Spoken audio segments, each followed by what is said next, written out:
The lights rose on an enormous room packed with television screens. What horrible secret did this place hold? Stanley thought to himself. Did he have the strength to find out?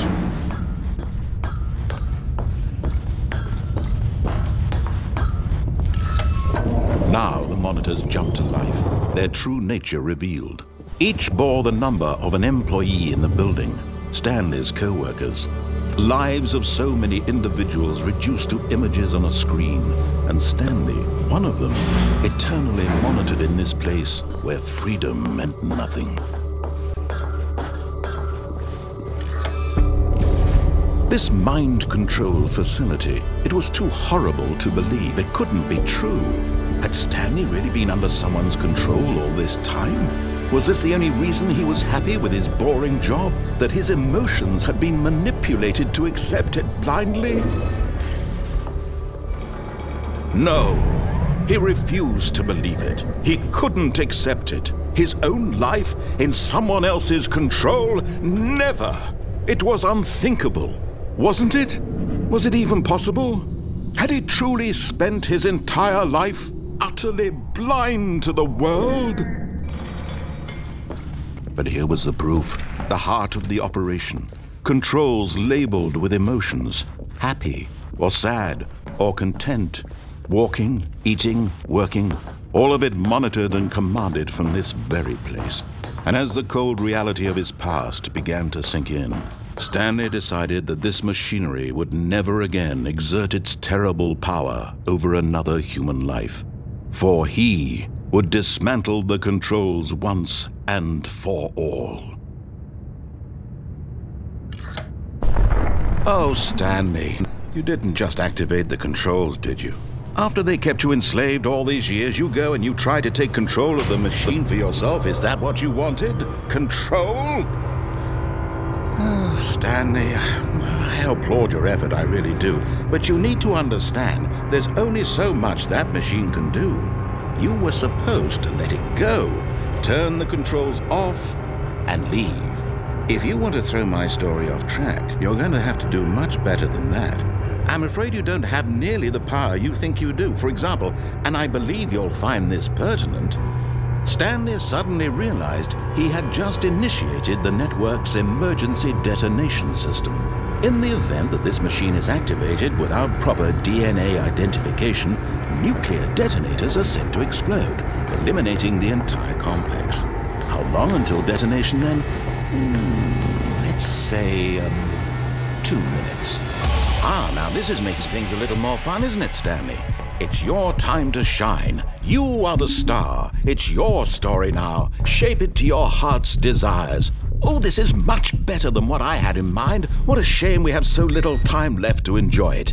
Mere moments until the bomb goes off. But what precious moments each one of them is. More time to talk about you, about me, where we're going, what all this means. I barely know where to start. What's that? You'd like to know where your co-workers are? A moment of solace before you're obliterated. All right, I'm in a good mood. You're gonna die anyway. I'll tell you exactly what happened to them. I erased them. I turned off the machine. I set you free. Of course, that was merely in this instance of the story. Sometimes when I tell it, I simply let you sit there in your office forever, pushing buttons endlessly and then dying alone. Other times, I let the office sink into the ground, swallowing everyone inside, or I let it burn to a crisp. I have to say this, though, this version of events has been rather amusing. Watching you try to make sense of everything and take back the control wrested away from you, it's quite rich. I almost hate to see it go. But I'm sure whatever I come up with on the next go-around will be even better. My goodness, only 34 seconds left. But I'm enjoying this so much. You know what? To hell with it. I'm going to put some extra time on the clock. Why not? These are precious additional seconds, Stanley. Time doesn't grow on trees.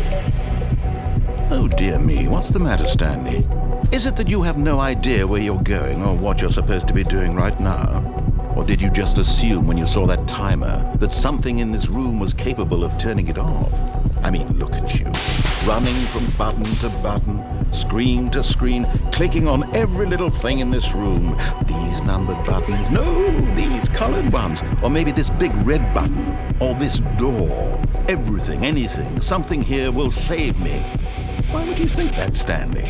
That this video game can be beaten? Won? Solved? Do you have any idea what your purpose in this place is?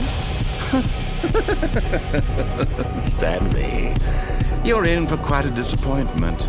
But here's a spoiler for you. That timer isn't a catalyst to keep the action moving along. It's just seconds ticking away to your death. You're only still playing instead of watching a cutscene because I want to watch you for every moment that you're powerless. To see you made humble. This is not a challenge. It's a tragedy. You wanted to control this world, that's fine. But I'm going to destroy it first, so you can't. Take a look at the clock, Stanley. That's 30 seconds you have left to struggle. 30 seconds until a big boom and then nothing. No ending here, just you being blown to pieces. Will you cling desperately to your frail life, or will you let it go peacefully? Another choice? Make it count. Or don't. It's all the same to me, all a part of the joke. And believe me, I will be laughing at every second of your inevitable life from the moment we fade in until the moment I say, happily ever after.